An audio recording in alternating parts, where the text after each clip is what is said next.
निवृत्त न्यायमूर्ती Chandiwal यांच्याकडनं ABP माझाला exclusive interview देण्यात आलेला आहे आणि त्यामध्ये अनेक गोष्टी ज्या आहेत त्या पुढे आलेल्या आहेत। या संदर्भात बोलण्यासाठी आपल्यासोबत आहेत मुंबई अध्यक्ष भाजपचे मुंबई अध्यक्ष आशिष शेलार। आपण त्यांच्याशी बातचीत करूया। सर, चांदीवाल म्हणतात की मी कुठेही क्लीन चिट जी आहे ती अनिल देशमुखांना दिलेली नाही आहे, एकूणच पुरावे माझ्या समोर आलेले नाहीत। कसं निवृत्त न्यायमूर्ती चांदीवाल साहेब यांची जी मुलाखत आणि ज्या गोष्टी समोर आल्या आहेत ते आता स्पष्ट दिसत आहेत की हा आयोगाचा अहवाल उद्धवजींच्या सरकारच्या काळात उद्धवजी, शरद पवार आणि काँग्रेसने का लपवला याचं कारणच आता स्पष्ट दिसत आहे। आणि तो लपवण्यामागे हेतू काय होता तर हेतू स्पष्ट आहे की चांदीवालजी स्वतःच म्हणतात की मी क्लीन चिट दिले नाही, माझ्यासमोर पुरावे आणले नाही, पुरावे न आणता लपवण्याचा प्रयत्न झाला असू शकतो हे स्पष्ट दिसत आहे। आणि म्हणून आमचा सवाल अनिल देशमुख यांना आहे, कशाच्या आधारावर तुम्ही स्वतःला क्लीन चिट दिली असं म्हणता? नंबर एक। आमचा सवाल उद्धव ठाकरेजींना आहे, तुम्ही हा अहवाल जनतेसमोर का आणला नाहीत? आमचा सवाल शरद पवार साहेबांना आहे की या संबंधामध्ये आयोगासमोर सर्व कागदपत्र आणि पुरावे तुम्ही आणलीत का आणि न आणण्यामागचं कारण काय? चौथा सवाल महाराष्ट्र विकास आघाडीला आहे, हे सगळं लपवण्यामागे वसुलीचं हे प्रकरण केवळ अनिल देशमुखांपर्यंतच आहे की त्याचे धागेदोरे आता अनिल देशमुखांच्या आखांपर्यंत पोहोचत आहेत?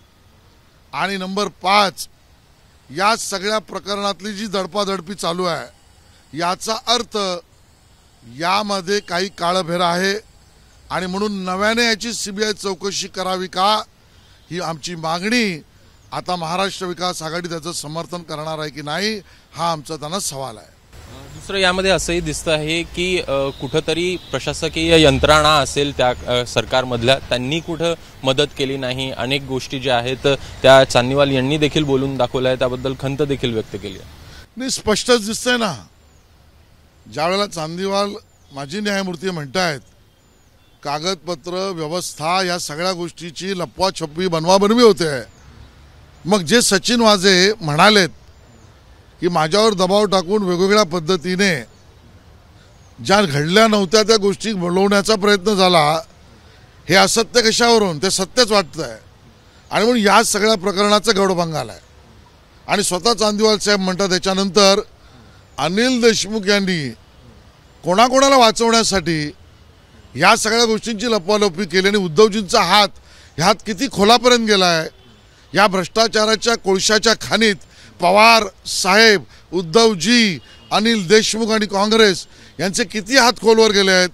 आता जनतेच्या मनामध्ये हा प्रश्न आहे, ही वसुली गँग जी उभी केली होती ना, ही वसुली गँग जी उभी केली पोलिसांच्या माध्यमातून, मला असं वाटतं की महाराष्ट्र राज्याच्या निर्मितीनंतर इतकं भ्रष्ट आणि इतक्या पद्धतीने सुनियोजित डिझाईन केलेलं आणि प्रशासकीय यंत्रणा आणि तपास यंत्रणा दोघांचा वापर करून भ्रष्टाचार करणारं हे एकमेव सरकार उद्धव ठाकरेंचं आहे आणि त्यांना शिक्षा दिली पाहिजे असं जनतेचं मत आहे। एकूण जे पुरावे किंवा मग जी साक्ष जी आहे ती समोर देण्यात आलेली होती त्यावरही कुठंतरी हे तिघही जे आहेत ते मुकरल्याचं दिसतं आहे आणि असं पण त्याच्यामध्ये बोललं जात आहे त्यांच्याकडनं की सचिन वाझे असेल किंवा मग अनिल देशमुख असेल यांची भेट झाली आणि या भेटीनंतर ते सगळे फितूर झालेले आहेत असं प्रकारचं देखील वक्तव्य जे आहे ते आपल्याला समोर येताना दिसतंय। याकडे कशा प्रकारे बघता आहेत? म्हणजे पुरावे होते पण ते पुरावे सादरच केले नाही असं ते म्हणतात।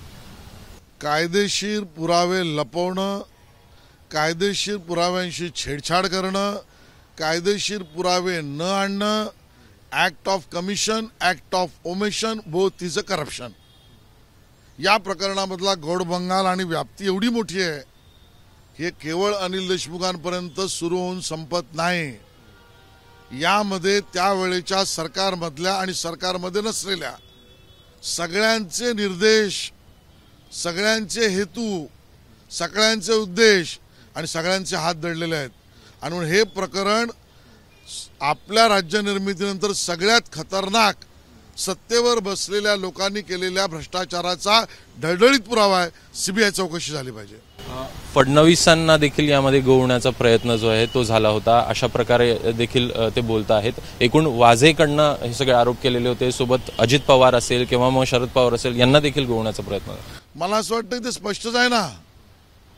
ज्या पद्धतीने अनिल देशमुख त्यावेळेचं सरकार आणि त्यावेळेला निर्माण केलेलं वातावरण या सगळ्या कात्रणाला मीडिया बातम्यांना समोर आणा ना. एका प्रामाणिकतेने जगणारा राजकारणातल्या नेतृत्वाला संपवण्यासाठीचं कटकारस्थान पण ह्याच्यामध्ये आणि जे देवेंद्रजींच्या बाबतीत दिसत आहे. आणि म्हणून मला असं वाटतं सीबीआय चौकशीशिवाय पर्याय नाही. एकूण आयोगाचा अहवाल जो आहे तो सादर करण्यात आलेला होता उद्धव ठाकरे सरकारांना. तुमचं सरकार आल्यावर तुम्ही हा उघड करणार? मला वाटतं की हा जनतेसमोर उघड होण्याची आवश्यकता आता पूर्णपणे आहे आणि त्यामुळे तो उघड होईल. तो उघड होल्याशिवाय राहणार नाही. पण त्या अगोदर या गौडबंगालाला उत्तर काय, पवारसाहेब, उद्धवजी, काँग्रेस तुम्ही द्या, हे आमचं आव्हान आहे. तर हे होते आशिष शेलार यांच्याकडनं मागणी करण्यात येते आहे की एकूणच या संपूर्ण प्रकरणाची पुन्हा एकदा सीबीआय चौकशी झाली पाहिजे. कॅमेरामॅन मनोज जयस्वालसह अभिषेक म्हराळ, एबीपी माझा, मुंबई. एबीपी माझा, उघडा डोळे बघा नीट.